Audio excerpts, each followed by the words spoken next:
আসছি মা। হ্যাঁ সৌরভ, কি? রনু আসছে, আমি ওর সাথে দেখা করতে যাচ্ছি। কোথায় আছো তোমরা? আমাদের একই জায়গায়। কেমন আছিস? ওই দিকটাই যাও। ওরা মানতেই চায় না যে আমার লাইফে তুই এখনো এক্সিস্ট করিস। তোর ফোন বাজছে, চেক করতে। এরপর করবে না না, চল চল চল, উঠে পর, দেরি করিস না। তুই শ্রীকে একবার ফোন করেছিলিস না তো?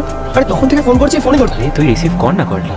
না না, তোর অ্যাক্সিডেন্টের পর আমারও শরীরটা খুব খারাপ হয়ে গিয়েছিল। তুই বল না একটু এদিকে। তুমি এতবার ফোন করছো কেন? কিছু কি হয়েছে? মাকে তোমাকে ফোন করেছিল? ভুলেও বাড়িতে প্লিজ বলো না যে আমি রনর সাথে দেখা করতে এসেছি। তুমি একটু দাঁড়াও, আমি ওর সাথে কথা বলে আসছি।